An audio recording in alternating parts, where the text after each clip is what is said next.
Doctor Yunus এবং সেনাপ্রধান ওয়াকারুজ্জামানকে নিয়ে গভীর ষড়যন্ত্র চালাচ্ছেন শেখ হাসিনা। শেখ হাসিনার এবার শেষ রক্ষাও হলো না, ফাঁসি হবে নিশ্চিত। বিস্তারিত রয়েছে ভিডিওতে, আপনারা দেখতে থাকুন।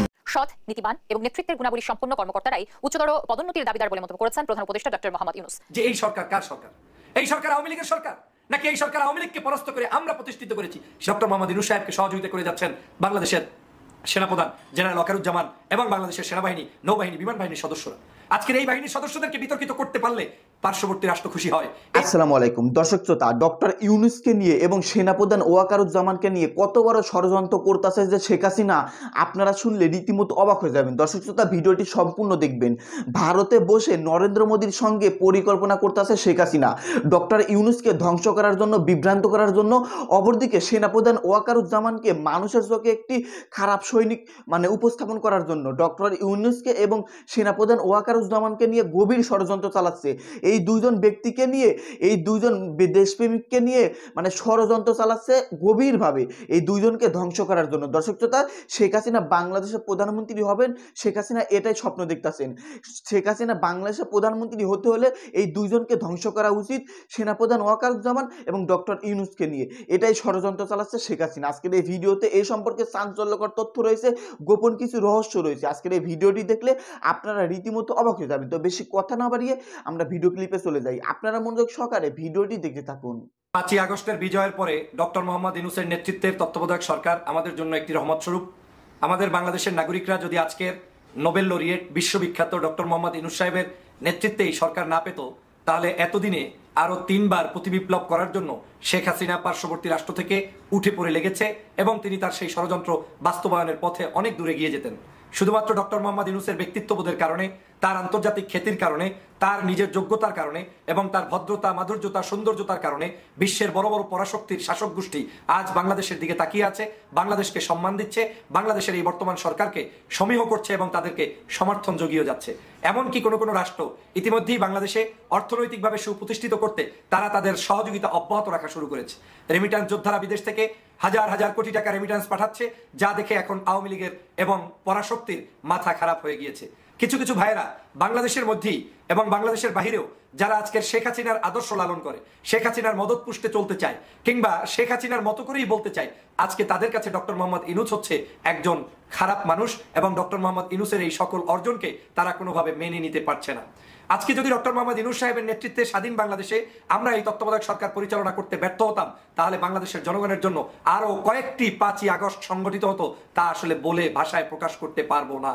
আপনারা জানেন ডক্টর মোহাম্মদ ইউনূস আজকে আমাদের সাথে থাকার কারণে আমরা বিশ্বের কাছে যে সম্মানিত হয়েছি, সেই সম্মানিত হওয়ার পাশাপাশি আমরা আমাদের দেশে প্রতি বিপ্লব ঠেকাতে পেরেছি। কারণ কি জানেন, প্রত্যেকটি শক্তির একটি বড় শক্তি দরকার। যেমন আপনি একটি কাজ করেছেন, আপনার সাথে কারো না কারো শক্তি সঞ্চার হতেই হবে। যেহেতু শেখ হাসিনা একটি দেশের উপরে নির্ভর করে সবসময় ষড়যন্ত্র অব্যাহত রাখে, তখন আপনাকে আরো ভিন্ন কোনো বড় শক্তি, পরাশক্তিকে সাথে নিয়েই তার এই ষড়যন্ত্র মোকাবেলা করতে হবে।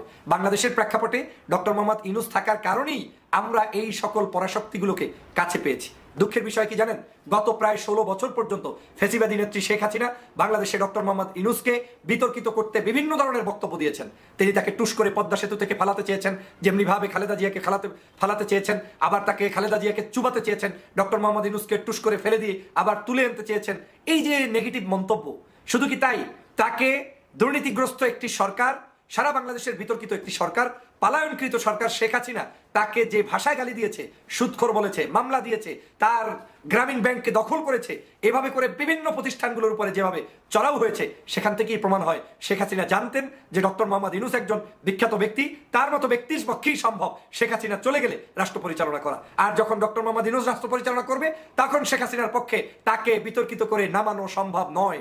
সে কারণে 16 বছর পর্যন্ত তিনি তাকে চিনতে পেরেছেন এবং তার বিরুদ্ধে কুৎসা রটিয়ে গিয়েছেন যাতে ইউনূসকে ঠেকানো যায়। কিন্তু ডক্টর মোহাম্মদ ইউনূস সাহেবকে তিনি ঠেকাতে পারেননি। আল্লাহর অশেষ মেহেরবানিতে আমরা বাংলাদেশে তাকে ফিরে পেয়েছি। কিন্তু দুঃখ ভারাক্রান্ত হৃদয় নিয়ে বলতে হয়, আজ বাংলাদেশের আমাদের মতো আপনাদের মতোই অনেক ব্যক্তি যারা ইউটিউবে কথা বলেন, অনলাইনে কথা বলেন, সমাজ সংস্কার নিয়ে অনেক বক্তব্য দেন, তাদের মতো ব্যক্তিরাও যখন যে আদর্শেরই হোক না কেন, যে ধর্মেরই হোক না কেন, যে মতেরই হোক না কেন, ব্যক্তি যেহেতু দেশের পক্ষে লড়াই করবেন, কথা বলবেন, তখন যদি শেখ হাসিনার মতো সেই বক্তব্যগুলো উপস্থাপিত হয়, তাহলে আমাদের ভয় লাগে যে আজকে শেখ হাসিনা যা করতে চাচ্ছেন সেটাই আপনার বক্তব্যে প্রতিষ্ঠিত হয় কিনা। আমি এক ভদ্রলোকের বক্তব্যে দেখতে পেলাম, তিনি বলছেন ডক্টর মোহাম্মদ ইউনূসের অলস, অকেজো, অথর্ব, বুইরা হাবরার অন্তর্বর্তী সরকার।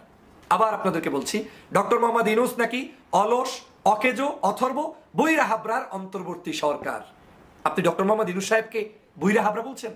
ডক্টর মোহাম্মদ ইউনূস এই বয়সে এই মুহূর্তে যে কয় ঘন্টা কাজ করতে জানে, যে পরিমাণ তার ভিতরে স্পিরিট রয়েছে, বাংলাদেশের আর দ্বিতীয় আরেকজন ব্যক্তি দেখান যিনি এই পরিমাণ কাজ এই বয়সে করতে পারে। ডক্টর মোহাম্মদ ইউনূস বাংলাদেশের মধ্যে একজন ব্যক্তি যিনি নোবেল লরিয়েট, যিনি বাংলাদেশের জন্য গৌরব বয়ে এনেছেন। বাংলাদেশ রাষ্ট্র হিসেবে অনেক জায়গায় যেখানে চেনে না, সেখানে ডক্টর মোহাম্মদ ইউনূসকে চেনে, এবং ইউনূস কোন দেশ? বাংলাদেশ, সেই কারণে বাংলাদেশকেও চেনে। এটা আমার দেশের গর্বের।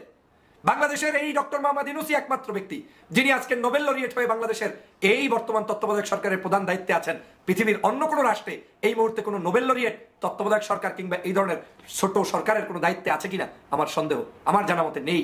তাহলে সেই ডক্টর মোহাম্মদ ইউনূস যে 24 ঘন্টার মধ্যে সামান্য সময় তিনি রেস্ট নিয়ে বাকি সময়টুকু তার জীবনের জন্য কাজ করেন, নিজের জন্য, সমাজের জন্য, দেশের জন্য। আজ নোবেল লরিয়েট ডক্টর মোহাম্মদ ইউনূসের তো তত্ত্বাবধায়ক সরকারের দায়িত্ব নেওয়ার কথা না? আমরা তাকে দায়িত্ব দিয়েছি। এটা 5ই আগস্টের সফলতা, যে বাংলাদেশের যুবকরা, যেই 1500 মানুষ জীবন দিয়েছে, ওর জীবনের মূল্যের কারণে আজকে যখন বাংলাদেশ সকল জাতিতে জাতিতে, সকল দলে দলে বিভিন্ন ধরনের হিংসা বিদ্বেষ শেখ হাসিনা ছড়িয়ে দিয়েছে, তখন ডক্টর মোহাম্মদ ইউনূসকে এদেশের যুবকরা, তরুণরা, সাধারণ নাগরিকরা টেনে এনে বসিয়েছে ক্ষমতায়। তাহলে তাকে কেন আমাকে শত্রু বানাতে হবে? তাহলে তার বিরুদ্ধে কেন আমাকে বিষোদ্গার করতে হবে? তাহলে তাকে ছাড়া আপনার কাছে পছন্দের লিস্টে কোন ব্যক্তি আছে? কাকে বসাতে চান? যাকে বসাইলে সহজেই আওয়ামী লীগকে পুনর্বাসন করা সম্ভব, যাকে বসাইলে সহজেই বাংলাদেশের এই বিজয়কে বিচ্ছিন্ন করা সম্ভব, যাকে বসাইলে সহজেই বাংলাদেশের মানুষের এই মুক্তিকে বিচ্ছিন্ন করে দেওয়া সম্ভব। আজ ডক্টর মোহাম্মদ ইউনূসের যোগ্যতার কাছে আমরা পরাস্ত হয়েছি। শেখ হাসিনা গত 16 বছরে যে পরিমাণ মানুষের সাথে আন্তর্জাতিক অঙ্গনে রিলেশন ডেভেলপ করেছে বলে তারা মানুষের কাছে মিথ্যা তথ্য উপস্থাপন করে, আর ডক্টর মোহাম্মদ ইউনূস শুধুমাত্র জাতিসংঘের একটা অনুষ্ঠানে গিয়েছে, সেই অনুষ্ঠানে যে কয়জন মানুষের সম্মান পেয়েছে সেটা বাংলাদেশের ইতিহাসে গত কয়েক বছরে কেউ দেখাতে পারেনি। প্রিয় সহযোদ্ধা ভাইরা, দেশবাসী, আপনাকে প্রথমে বলতে হবে যে এই সরকার কার সরকার? এই সরকার আওয়ামী লীগের সরকার, নাকি এই সরকার আওয়ামী লীগকে পরাস্ত করে আমরা প্রতিষ্ঠিত করেছি সেই সরকার? তাহলে আমাদের সরকারকে আমাদের কি আগলে রাখতে হবে? আমাদের এই সরকারকে আমাদের কি কাজ করার সুযোগ করে দিতে হবে? আজ সারা বাংলাদেশে ডক্টর মোহাম্মদ ইউনূস সাহেবকে সহযোগিতা করে যাচ্ছেন বাংলাদেশের সেনাপ্রধান জেনারেল ওয়াকারুজ্জামান এবং বাংলাদেশের সেনাবাহিনী, নৌবাহিনী, বিমান বাহিনীর সদস্যরা। আজকের এই বাহিনীর সদস্যদেরকে বিতর্কিত করতে পারলে পার্শ্ববর্তী রাষ্ট্র খুশি হয়।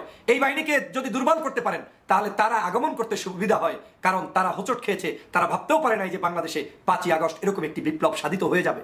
তো যারা হোঁচট খেয়েছে তারাই তো শুনতে চায় আপনার মুখে, আমার মুখে সেনাবাহিনীর দুর্বল গাথা তথ্য, সেনাবাহিনীর বিরুদ্ধাচারণ, বাংলাদেশ জেনারেল ওয়াকারুজ্জামানের বিরুদ্ধে বক্তব্য। তারাই শুনতে চায় ডক্টর মোহাম্মদ ইউনূসের বিরুদ্ধে বক্তব্য। তাহলে তাদের হয়ে আমি কাজ করছি নাকি কোনো এজেন্ট হয়ে কাজ করছি? নিজেকে প্রশ্ন করতে হবে। আজকের এই বাংলাদেশে সেনাবাহিনী আছে বিদায় বাংলাদেশের এই মুহূর্তে দুর্যোগ মোকাবেলায় তারা কাজ করছে, পুলিশ বাহিনীর সংস্কারে তারা কাজ করছে। সারা বাংলাদেশের চুরি, ডাকাতি, হত্যা, রাজধানী যে লুটেরাদের একটি অবস্থান ছিল, সেখান থেকে বাংলাদেশকে মুক্ত করে 5ই আগস্টের পরে একটি নিরাপদে বাংলাদেশকে সঠিক গন্তব্যে নিয়ে যাচ্ছে এই জেনারেল ওয়াকারুজ্জামানের নেতৃত্বে সেনাবাহিনী এবং যৌথ বাহিনী। আজকে তাদেরকে বিতর্কিত করার মধ্য দিয়ে আমাদের কোনো সফলতা নেই। আমাদের সফলতা সেখানেই যেখান থেকে শেখ হাসিনাকে আমরা পরাস্ত করেছি, সেই পরাস্তর জায়গা থেকে বাংলাদেশকে বিনির্মাণ করতে আমরা ঐক্যবদ্ধভাবে এগিয়ে যাচ্ছি। এটাই আমাদের সফলতা। আমাদের সফলতা এটাই যে আমরা গত প্রায় 16 বছর পর্যন্ত বিটিভিতে শেখ হাসিনা ছাড়া কাউকে দেখতাম না। এখন বাংলাদেশের সমগ্র নাগরিকদের সঠিক তথ্য বিটিভিতে দেখি। সকল দল মতের মানুষদের, ধর্মগোষ্ঠী মানুষদের একটি সেন্টারে পরিণত হয়েছে বিটিভি। আমাদের সফলতা সেখানেই যে আজকের বাংলাদেশের তত্ত্বাবধায়ক সরকার প্রতিষ্ঠা হওয়ার পর থেকে এখন পর্যন্ত প্রায় 3 বারের অধিক সময় বিভিন্ন সময়ের বড় বড় রাজনৈতিক দলগুলোর সাথে সংলাপ করেছে, কথা বলেছে, বলার চেষ্টা করেছে, বসেছে। আমাদের সফলতা এটাই যে বাংলাদেশের আয়নাঘর চুরমার হয়ে গিয়েছে, সেখান থেকে আজকের মুক্তি পেয়েছে আমান আল আজমি, মীর কাসেম আলীর সন্তান আজকের আরমান। তারপরে বিভিন্ন জায়গা থেকে যারা জেলের মধ্যে ছিলেন, বন্দী ছিলেন, মিথ্যা মামলায় নিমজ্জিত ছিলেন, তারা আজকের মুক্তি পাচ্ছে। আমাদের সফলতা সেটাই যে দেশনেত্রী বেগম খালেদা জিয়া আজকের বৃদ্ধ বয়সে অন্ততপক্ষে তিনি তার চোখের সামনে তিনি জেল মুক্তি হয়ে স্বাধীন দেশে বসবাস করছে। তাহলে সফলতার কি দেখতে চান? সফলতা মানে এই নয় যে আমি সারাক্ষণ তাদের পিছনে লেগেই থাকবো, বলতেই থাকবো এবং তাদেরকে একটু কাজ করারও সুযোগ করে দিব না। যেমনি ভাবে শেখ হাসিনা বলে, আপনি তার চেয়ে আরো খারাপ ভাষায় বললেন, এটার মধ্যে সফলতা নয়। প্রিয় সহযোদ্ধা এবং দেশবাসী, আমি আপনাদেরকে কেন প্রলব্ধ করছি, উদ্বুদ্ধ করছি? আপনাদেরকে এজন্যই করছি, আমাদের আন্দোলনের মূল টার্গেটটা ছিল শেখ হাসিনা, আমাদের আন্দোলনের মূল জায়গাটা ছিল আওয়ামী লীগ, আমাদের আন্দোলন ছিল তাদের বিরুদ্ধে, কারণ তারা 16 বছরে মানুষের অধিকার হরণ করেছে, খুন করেছে, গুম করেছে, নৈরাজ্য সৃষ্টি করেছে। আমাদের আন্দোলন তার বাইরে আর কারো বিরুদ্ধে নয়। বাংলাদেশের কোন রাজনৈতিক দল, বাম হোক, ডান হোক, ধর্মপ্রাণ হোক, ধর্মবিদ্বেষী হোক, আপনার এদেশের যে কোনো পন্থী রাজনৈতিক দলের শত্রু আপনি আমি কেউ নয়। আমরা এদেশের সকল মানুষের নাগরিক সুবিধা দিতে বদ্ধপরিকর, তাদের যারা যারা বঞ্চিত করেছে তাদের বিরুদ্ধে আমাদের স্লোগান ছিল। অতএব ডক্টর মোহাম্মদ ইউনূসকে যারা এই ধরনের বক্তব্য দেয়, আমি মনে করি এটা এক ধরনের বিকৃত মানসিকতার বহিঃপ্রকাশ, না হয় কোনো একটি উদ্দেশ্য প্রণোদিতভাবে এই ধরনের কাজ অথবা কোনো স্বার্থে লেগে যাওয়ার কারণে এই ধরনের মন্তব্য, এই মন্তব্য আমাদের পরিহার করা দরকার। আমাদের তাদের পাশে দাঁড়ানো দরকার, আমাদের তাদেরকে সময় দেওয়া দরকার। রাষ্ট্র সংস্কারে আমি মনে করি ডক্টর মোহাম্মদ ইউনূসের বিকল্প কেউ থাকলে এদেশের রাষ্ট্র সংস্কার সম্ভব হতো না। ডক্টর মোহাম্মদ ইউনূস এমন সম্মানিত ব্যক্তি, যেই ব্যক্তি আপনার মতো করে আমার মতো করে রাষ্ট্র নিয়ে চিন্তা করছে না, কিংবা ক্ষমতায় বসে থাকার জন্য আঁকড়ে ধরে বসে থাকবে না। তার প্রয়োজনে তিনি এই রাষ্ট্র সংস্কারে যেভাবে সকলের আহ্বানে সাড়া দিয়ে অংশগ্রহণ করেছেন, নিজেই নিজের সম্মানের বোধের কারণেই তিনি যথা সময়ে রাষ্ট্র সংস্কার করে গণতান্ত্রিক প্রক্রিয়ায় দেশকে উপস্থাপন করে বিদায় নেবেন। তাহলে ততক্ষণ পর্যন্ত ধৈর্য ধরেন। প্রতিটা মুহূর্তই যদি ভিডিও বানাতে হয়, কিংবা কন্টেন্ট ক্রিয়েট করতে হয়, কিংবা আলোচনা করতেই হয়, তাহলে পৃথিবীর বহু বিষয়বস্তু রয়েছে, তার উপরে আলোচনা করা সম্ভব। আমাদের এই ধরনের জায়গা থেকে যদি আমরা পরিহার না হতে পারি, তাহলে আওয়ামী লীগকেই আলটিমেটলি আমরা শক্তিশালী করে দিচ্ছি। আমাদের অনেক ভাই, আমি সবসময় কারো নাম বলতে পছন্দ করি না, কিন্তু আপনারা নিশ্চয়ই বক্তব্যের আলোকে বুঝবেন, অনেক ভাই মিনমিন করে কথা বলে, খুব ভদ্রভাবে বোঝাতে চায়, সকাল সন্ধ্যা ভিডিও দিতেই থাকে, কিন্তু জিস্ট খুঁজে পাবেন না।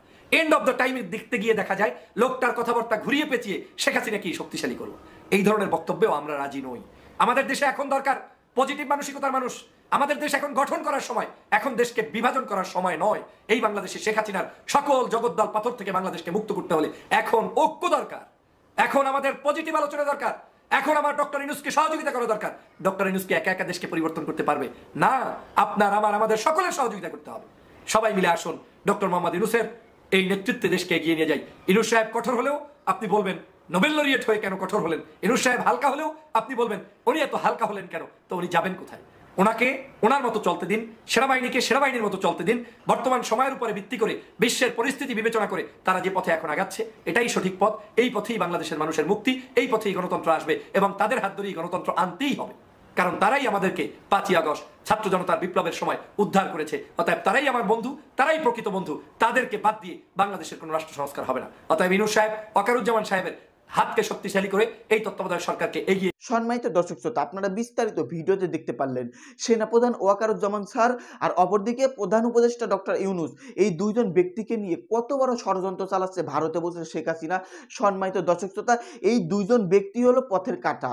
এই দুইজন ব্যক্তিকে যদি সামনে থেকে সরানো যায়, তাহলে শেখ হাসিনার প্রধানমন্ত্রী হওয়া কোনো বাধা নেই। আর ভারত অনবরত চাচ্ছে শেখ হাসিনাকে বাংলাদেশে পুনর্বাসন করার জন্য, ক্ষমতা দেওয়ার জন্য। এর পেছনে মানে ভারতেরই মূল হাত। আর এই স্বপ্নটা পূরণ করার আগে এই দুইজনকে সরাতে হবে, সেনাপ্রধান এবং ডক্টর ইউনূসকে। এই দুইজনকে সরাতে গভীরভাবে ষড়যন্ত্র চালাচ্ছে শেখ হাসিনা। আমি মনে প্রাণে চাই শেখ হাসিনার যেন এই স্বপ্নটা পূরণ না হয়, আমাদের দেশটা যেন সংস্কার হয় সেনাপ্রধান এবং ডক্টর ইউনূসের হাতে। যাই হোক, আপনারা এই বিষয়ে কি বলতে চান? আপনাদের গুরুত্বপূর্ণ মতামত ভিডিওর কমেন্ট বক্সে অবশ্যই জানিয়ে দিবেন। ধন্যবাদ আজকের এই ভিডিওর সঙ্গে থাকার জন্য।